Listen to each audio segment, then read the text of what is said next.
اللہ کسی کے بارے میں یقینی طور پر فرما سکتا ہے کہ یہ میرا سب سے برگزیدہ بندہ ہے، ہم اور آپ نہیں کہہ سکتے. تو ہم کیسے صحابہ یا سادات اولیاء نہیں پہچان سکے، ہم پہچان جائیں گے؟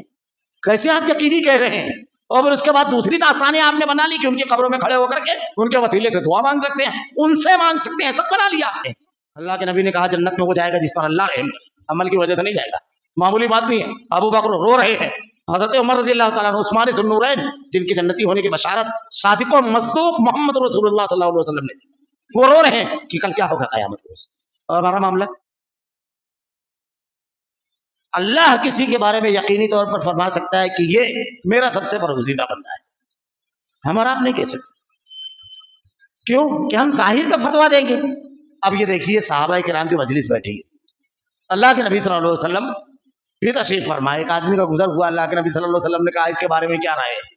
کہا اللہ کے رسول صلی اللہ علیہ وسلم اس کا معاملہ یہ ہے کہ سماج میں کوئی اہمیت نہیں ہے، کسی مجلس میں اگر جائے تو کوئی خاص مقام نہ دیا جائے، جہاں جگہ ملے بیٹھنا ہے بیٹھ، کوئی مشورہ دے کوئی توجہ سے سنے نا، اور کہیں رشتہ دے تو رشتہ نہ قبول کیا جائے. ایک دم عام آدمی جس کو کہیں گے نچلی سطح زندگی. دوسرا آدمی گیا، اللہ کے نبی نے پوچھا اس کے بارے میں کیا رائے ہے؟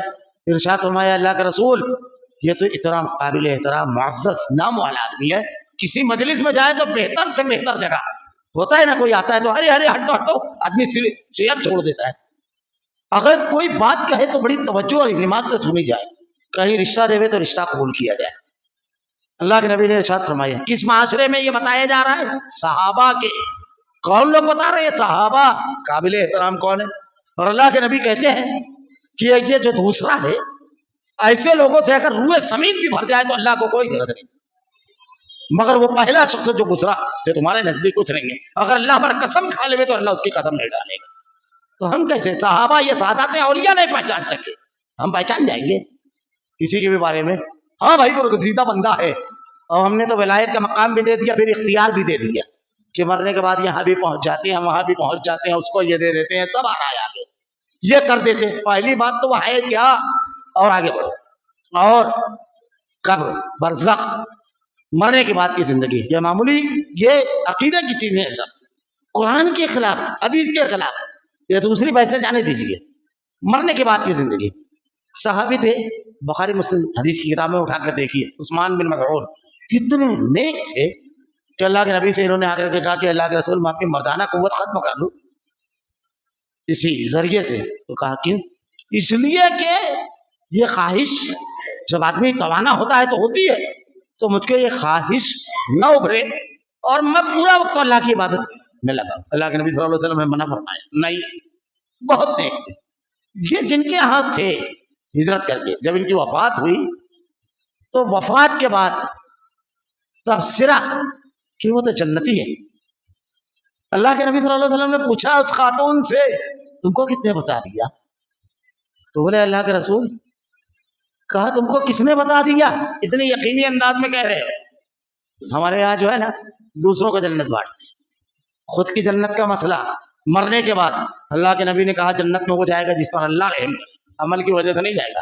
معمولی بات نہیں ہے. ابو بکر رو رہے ہیں، حضرت عمر رضی اللہ تعالیٰ عنہ، عثمان ذو النورین جن کی جنتی ہونے کی بشارت صادق و مصدوق محمد رسول اللہ صلی اللہ علیہ وسلم نے دی، وہ رو رہے ہیں کہ کل کیا ہوگا قیامت کے روز. اور ہمارا معاملہ اور آگے بڑھ گیا. اللہ کے نبی صلی اللہ علیہ وسلم ایک غزوہ، اس کے بعد لوگوں کی جو شہداء تدفین ہوئی، اور اس میں ایک کی تدفین ہوئی، اللہ کے راستے میں شہید ہوئے تھے. اب شہید کے بارے میں کتنی فضیلتیں ہیں. میں یہ جو کہہ رہا ہوں نا ٹارگیٹ کر کے بتا کر کے جو ہمارے یہاں کہنے کا مزاج ہے. ہمارے معاملہ تو اتنا عجیب و غریب ہے، جنازہ ہلکا اور بھاری ہونے میں فتویٰ دے دیتے ہیں. عجیب معاملہ. یہ سب چیزیں کہاں سے شریعت اور دین ہے؟ اللہ کے نبی صلی اللہ علیہ وسلم نے کہا نہ، وہ جس کو تم سمجھ رہے ہو کہ بڑے اس میں راحت میں ہے، بیت المال کی ایک چادر اس نے نکال لی تھی، آگ بن کر وہ لپیٹ دی گئی ہے. اس کے بارے میں اللہ کے نبی کہہ رہے ہیں. کیسے آپ یقینی کہہ رہے ہیں؟ اور پھر اس کے بعد دوسری داستانیں آپ نے بنا لی کہ ان کی قبروں میں کھڑے ہو کر کے ان کے وسیلے سے دعا مانگ سکتے ہیں، ان سے مانگ سکتے ہیں، سب بنا لیا آپ نے. پہلے آپ کو یقینی علم ہے وہ ولی ہے، اللہ نے بخشا ہے، اسی لیے اللہ کے نبی کی تمام احادیث کی کتابوں میں کہیں یہ تمام چیزیں نہیں ملے گی، کہیں نہیں ملے گی۔ خیر اس پر تو ہم کہیں گے تفصیل کے ساتھ آگے۔